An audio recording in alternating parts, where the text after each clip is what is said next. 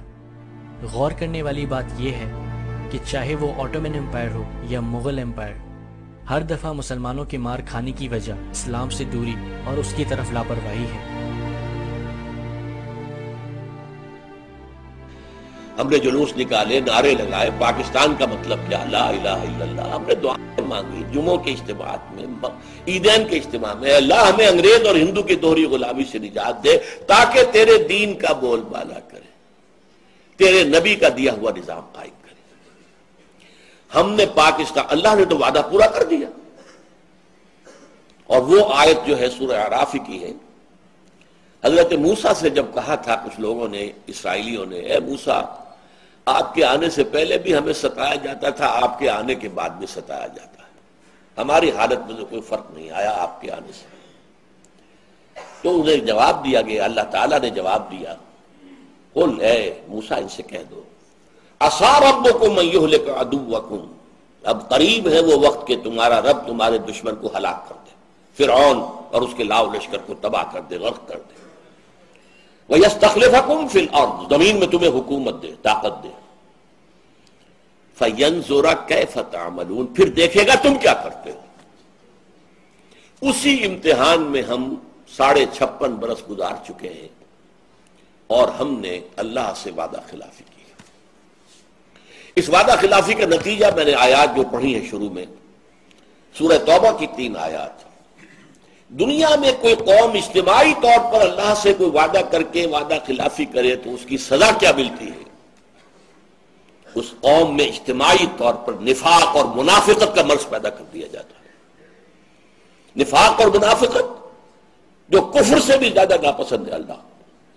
ان المنافقین فی الدرک الاسفل من النار، منافقین جو ہے وہ جہنم کے سب سے نچلے درجے میں ہوں گے، جس کے لیے کہ حضور کی شفاعت سے انہیں محروم کیا گیا۔ آج ہم بحیثیت مجموعی دنیا کی منافق ترین قوم ہے۔ 3 قسم کے نفاق آپ کے ہاں آ چکے ہیں۔ نفاق قومی، پہلے ہم ایک قوم تھے، ہندو کے مقابلے میں ایک قوم، 2 قومی نظریہ، ہندو ایک قوم، ہم دوسری قوم۔ آج ہم نفاق باہمی میں، قومیتوں میں تحلیل ہو گئے، یہ نفاق باہمی ہے۔ نفاق کردار، جھوٹ، وعدہ خلافی اور خیانت۔ حضور نے فرمایا آیت المنافق ثلاث، 3 نشانیاں ہیں منافق کی۔ دوسری حدیث میں آتا ہے وَإِن صَامَ وَصَلَّى وَزَعَمَ أَنَّهُ مُسْلِمٌ، جس میں یہ 3 صفات ہیں، وہ چاہے نماز نہ پڑھتا ہو، روزہ رکھتا ہو اور اپنے آپ کو مسلمان سمجھتا ہو، لیکن وہ منافق ہے۔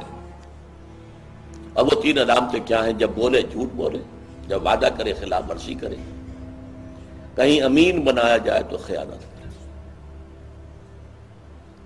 یہ تینوں چیزیں ہمارے ہاں عوامی سطح پر جس طرح ہیں وہ تو سب کو معلوم ہے، لیکن جو زیادہ قابل توجہ، قابل حذر بات ہے وہ کیا ہے کہ ہمارے ہاں جو جتنا اونچا ہے اتنا ہی جھوٹا، اتنا ہی وعدہ خلاف اور اتنا ہی بڑا خائن ہے۔ قرآن مجید میں سورہ سجدہ میں آیت ہے وَلَنُذِيقَنَّهُم مِّنَ الْعَذَابِ الْأَدْنَىٰ دُونَ الْعَذَابِ الْأَكْبَرِ، ہم انہیں مزہ چکھائیں گے چھوٹے عذاب کا بڑے عذاب سے پہلے۔ چھوٹا عذاب کیا ہے؟ یہ جو اللہ ذرا جھنجھوڑنے کے لیے، بیدار کرنے کے لیے شاید جاگ جائے، کبھی تحت آ گیا، کبھی کچھ اور آ گیا، کبھی سیلاب آ گیا، اللہ کی طرف متوجہ ہو۔ لیکن یہ کہ ہم نے اس عذاب ادنا جو حادثہ تھا اس سے کوئی سبق حاصل نہیں۔ پھر عذاب اکبر ہے جو اب سر پر کھڑا ہوا ہے، اور عذاب اکبر دنیا میں، ایک تو آخرت کا عذاب ہے،